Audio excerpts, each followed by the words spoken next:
Yo, what is up guys? It is Solo and I am back with another video today. The footage you see here is actually me at a hotel room. As I was trying to make this very video, I was trying to like speak through the camera, but I was having so many issues with just the camera battery dying or just the camera not being placed properly. So I figured I'll just go the old-fashioned route and just speak through the mic and just I'll throw out the footage that I tried to put out there on display for you guys. But yeah, how are you guys doing, man? I am back with another video, and as you can see, I'm actually in a hotel room because I actually flew down here to Nashville this weekend for the Smoke Festival hosted by Indie Tribe guys. And honestly, all I can say is book your tickets for 2024. Book your tickets for 2024, man, because it was a great experience, honestly, from just seeing every artist out there to just experiencing just the energy in the crowd, to just meeting other believers and just other people who are also into Christian hip-hop. It was a great time just throughout the event, and honestly I had a great experience. Can't complain at all whatsoever. But either way, not to sidetrack or anything, the reason I made this video is because I want to make this video mainly because of a topic that's been trending, and I believe I kind of saw this going in this direction for the past probably year or two, but a topic that has come to a point where people are talking about in the mainstream side of hip-hop. Is hip-hop dying, right? Like, hip-hop is dying, whatever it is, however people are claiming it, that yeah, hip-hop is dying. And the reason I'm bringing it up in this video is because I'm gonna give my reasons why I think hip-hop is dying, but also how it strongly just correlates to Christian hip-hop and just relates and everything like that in 2023. Now, reasons why hip-hop is dying, I believe, is there are several reasons. A lot of people can throw fingers at several different places, but I mean, either way, at the end of the day, it's on the decline, and I'm here to talk about it. Now, one of the few reasons why hip-hop is dying is, I believe, I won't even lie to you guys, I believe a lot of just record labels have had too much of a hand on trying to manufacture the music throughout hip-hop these days, and just trying to build off of just major success, especially the last 7-8 years of how big hip-hop has blown up and everything like that, and Christian hip-hop also just coming along with it. I believe it's gotten to a point where literally the labels kind of just like manufacture too much of the success in the space. And it's to the point where I believe even like artists are just dropping way too much music, and mainly because for one, just for contractual obligation, maybe it's just to get out of their contract, or just because there's a certain expectation that needs to be met on the contract and everything like that. But I think it's gotten to the point where it's literally where labels don't really want to invest in developing an artist as it was like 10-20 years ago, with like the biggest star you would see back then. But it's kind of to the point where labels just want to invest to kind of just capitalize on the virality of somebody blowing up. And especially with TikTok nowadays, as good of a tool as it is to blow off with music, I do believe it does have its drawbacks, just because once an artist does blow up and a label sees that and they try to contact them because their song is blowing up, I find they're gonna try and capitalize off of their success, and they're not really gonna take the time to like develop the artist and everything like that.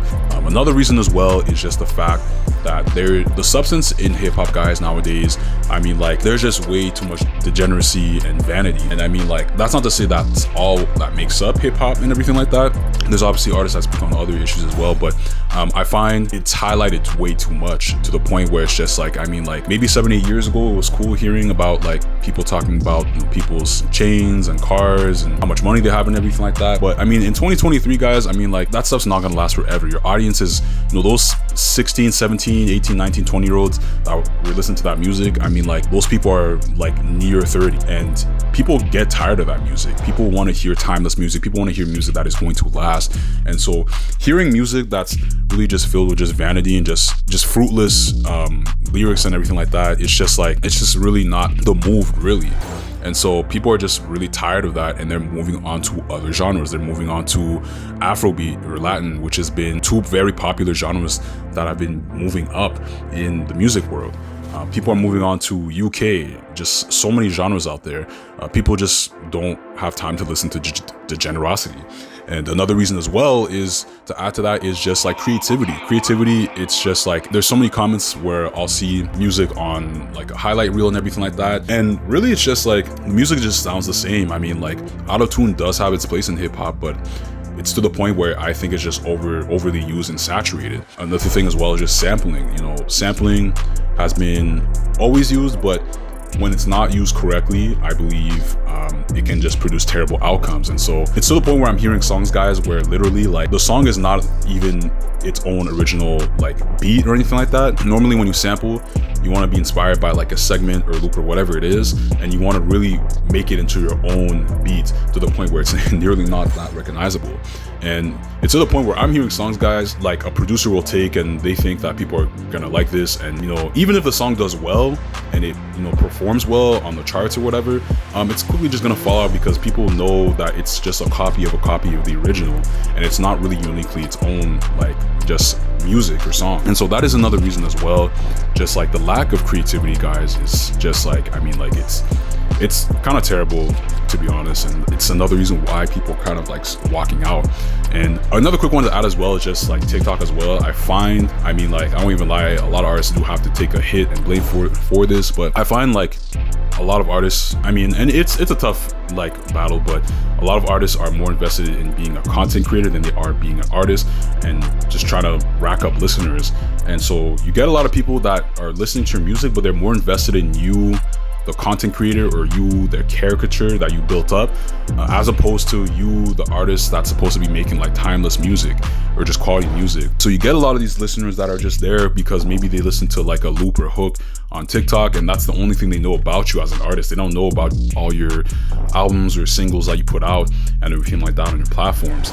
And so I would say that's another reason as well. I think TikTok as well is kind of playing a part into basically like kind of just giving us like fast food music, I would say. But how this all ties into Christian hip hop is just the fact that Christian hip hop does the complete opposite, I would say. Right now, this very instant, I would say, I mean, Christian hip hop, for one, when it comes to the substance is just there because when you're speaking about how God is changing your life and how God is just moving, it can really hit deep for a lot of people, and it hits home. And so it relates to a lot of people, whether if it's just Christian or just non-Christian, that needs just a little bit of hope and encouragement. It's just great to hear fruitful lyrics, and just lyrics that are just not like degrading or whatever it is, or just like, you know, full of vanity or whatever it is. It's just great to hear music that, you know, I mean, can touch you and just relate to you and just get through your day. There is value out of that music, right? You're not just gonna listen to this song and it's just gonna be done. Another reason as well is just the fact that when it comes to the creative direction of music, I mean, like, I would say Christian hip hop, I mean, it's come a long way. Like 10 years ago, 20 years ago, people were saying it was corny, but there's no excuse in 2023, guys. I mean, the quality of music being made by producers, I mean, it's like people are really there to make music to really touch people, not only lyrically, but like on the production side. And so I would say that is another strong reason why people are sticking around and listening to Christian hip hop, just because of just the quality of the music being put out. I mean, man, like guys like, I would say like Scooty Wop, who raps, and just not only raps, but just does music in so many different styles, whether it's R&B, reggae, or just like so many, I don't know, just he takes so many inspirations and just like production styles. Scooty's kind of like a man of like different trades, and I would say he's making the best music of his life right now. Another guy is somebody like DJ Mike LV, who I would say is somebody who I would literally trust to make the type of music I like to listen to, just because he's a guy who's kind of like a music head. He grew up on hip hop and he literally DJs for a living. That's a guy I can trust, right? And so I would say that's another reason as well. Just great music is being put out creatively. Also as well, like third and last reason I would say is why Christian hip hop is doing well is just the creative direction. I mean, you're not under pressure to like make so much music. And you know, in the Christian music landscape, I mean, like, while there's a fair amount of artists that are signed to labels, and obviously there's nothing wrong with like labels or anything like that, it's nice to have a good and great amount of artists that are independent and have the creative freedom to just make music whenever they want and really just take their time with the music, just because, you know, they're not under pressure to keep up with, you know, contractual obligations. They're not under pressure to keep up with, I mean, like Spotify numbers as well, just like drop music frequently. and they can just take their time with their music.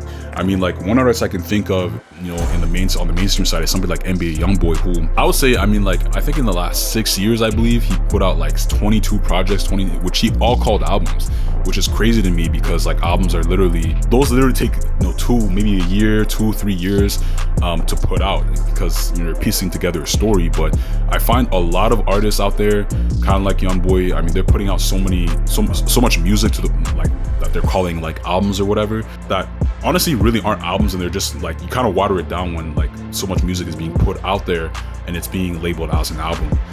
Just because an album is definitely a work of art. It's something you take your time with, you know, you handle with care.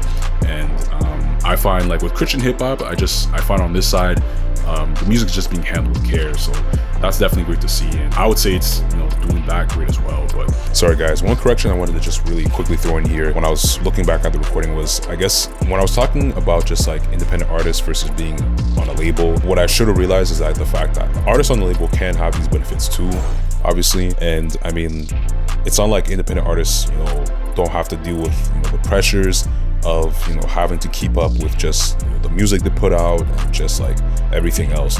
But the point I was just basically trying to make is the fact that independent artists have a lot more creative room, creative control and direction. And so there's a little bit more breathing room to basically have control over the music they put out and not be under like the deadline of, you know, a contract or anything like that. But yeah, that's all I really wanted to say. Yeah, that's really all I had to say, guys, on this topic.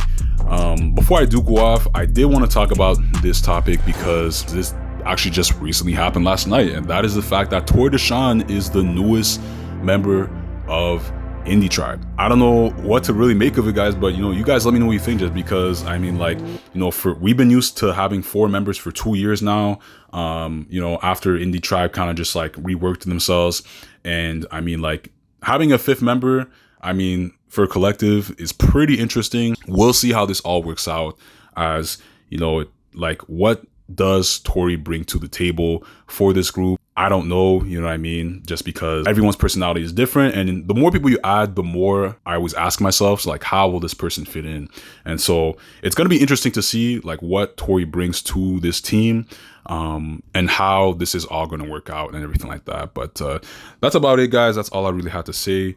You guys let me know below what you guys think about just the state of hip hop and just, you know, CHH and where it's at. And also, like, yeah, what do you guys think about Tory Deshawn and where Indie Tribe is going next? Because this definitely got interesting. Take care, guys. Take care.